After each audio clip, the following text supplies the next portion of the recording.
MCU. Trying to touch base in daily. Going live is the easiest way. Might as well do it while I'm out. So today's bit of MCU news for me is going to revolve around WonderMan. Because WonderMan is coming up soon. You know it's coming soon.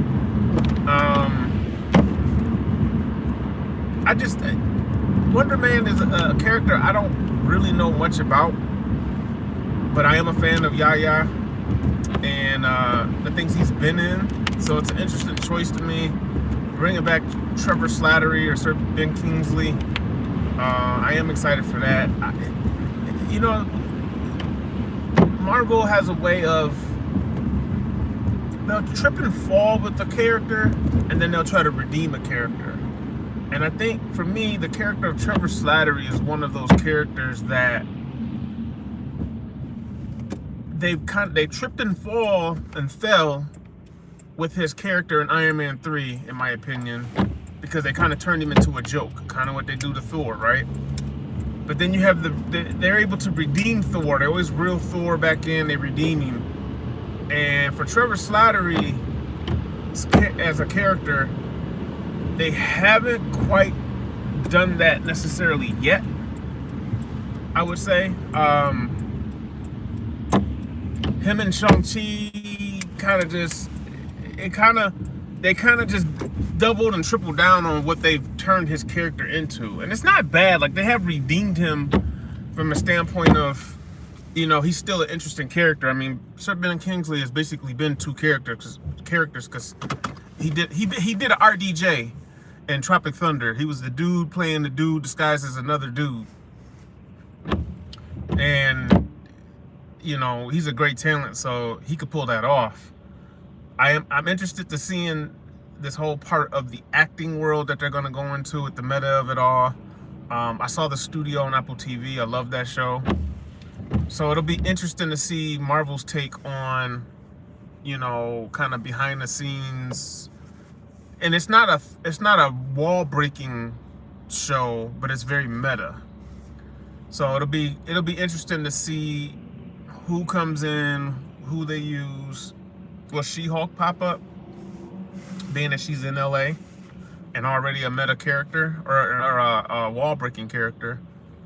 I doubt it because of the budget.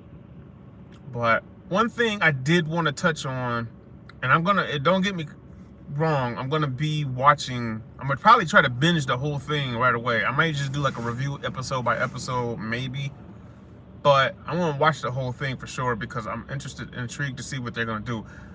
But one thing that I want to see with WonderMan, or one thing that I'm kind of wondering how they're gonna handle with WonderMan. Man, I just lost my train of thought. Blame it on COVID. Was Trevor? Yeah, it'll come back to me in a second. Whatever. Oh, the run times. So this is a short show as far as the run times. I think it's gonna be done kind of like a comedy, like a sitcom or something. The fact that Marvel dumps this show all at once, I've heard a lot of people speculate as to why. And for me, I'm a person, I see patterns and I see people's actions. And I just watch people's actions and I watch their patterns. And then it becomes very clear to me what they're about or what they're doing or why they're doing what they're doing, what have you.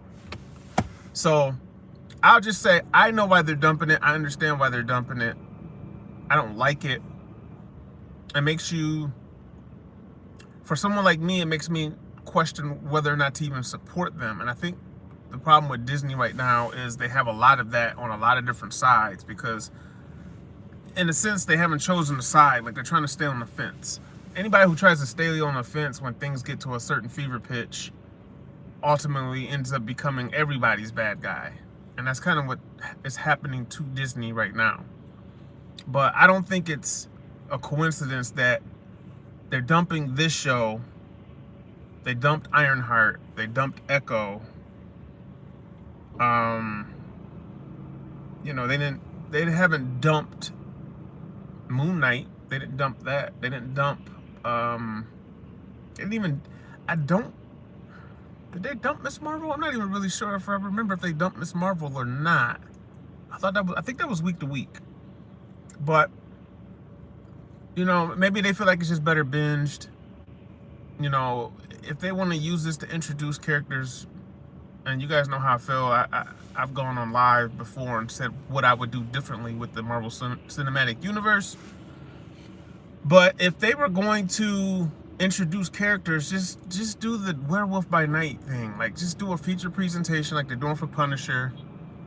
You don't have to commit to anything long term. You can tell a relatively condensed story or / movie. Like, I still am of the belief, especially with the way Netflix is trying to kill movie theaters, I'm of the belief if you're Marvel and you're Disney, bruh, just do a special presentation movie and then charge $20 for it or something. Like, if you need to make a profit off of it and having a subscription ain't enough. Like, I was the one advocating during the pandemic when they did Black Widow, just dumping on Disney Plus. Now, granted, they dumped it for $60, but I understand why. Because if you have a family, you're going to a movie theater to pay for $10, $12 tickets, you're going to probably end up spending that much anyway with that and popcorn. So, at the time for that situation, that's not too much. But I think they need to look at that model going forward and maybe just make special presentations specifically just for that model, just so you have a backup in case movie theaters do die. And it's like, if you do something like a WonderMan as a movie on Disney Plus, it's not necessarily, in my opinion, it's not really hurting your brand. And if you're gonna just dump the show anyway, it's not a true TV show, which they're just now figuring out the Marvel TV aspect of it, that they never could understand why Marvel TV worked when it did. Because I always go back to Marvel Entertainment, Marvel TV was still under Marvel as well as Marvel Studios, and they had the bandwidth then to do 10 shows plus 3 movies a year. So I'm not buying this whole, we need to scale back and focus on this. It's just like, man, it's the decisions that are being made is what's ruining some of these shows. And if you have more time to make a bad decision, then it's not gonna change the fact that it's a bad decision. It's not like you're gonna have an epiphany and get it right. You know, yes, you're a process, but it's like, and you're professionals. You do this all day, every day. So it's not like the quality or anything should change all that much, because you know what you're doing, you know how you do it, you know what your turnaround time needs to be. The problem comes from the idea of what you're greenlighting and the decisions that are being made before you even start shooting, before you even hire actors. Like, it almost doesn't all that doesn't even matter. It's the fact that you made bad choices. And sometimes they're little bad choices, and sometimes they're bigger bad choices. So, and as to what I was saying earlier, sometimes they're able to correct a smaller bad choice. For instance, like Trevor Slattery or Ben Kingsley's character, they were able to correct all of that through Shang-Chi and actually get the Mandarin right, quote unquote. I would like to see them do that with the Ralph Boner thing. I mean, WandaVision was the kickoff of the multiverse saga, and you bring in a multiverse character and then you just throw it away as like a joke. They need to fix that. And then when Agatha, they did like they did with Trevor Slattery, they doubled down on it and never really corrected it or fixed it, and it just was a bigger joke. I like the cameo. I like to see him. You know what I mean? I enjoyed it, but that's my point. So that's today's thoughts on the MCU surrounding WonderMan. Let me know if there's anybody who happens to see this and you're a fan of WonderMan. I want to know what your thoughts are about the show and about the casting and what they're doing with the character in contrast to what they did to him in the comics. And also would like to know, does this mean that we are getting West Coast Avengers? And if so, why not? You know what? We'll save that for later. Till next time.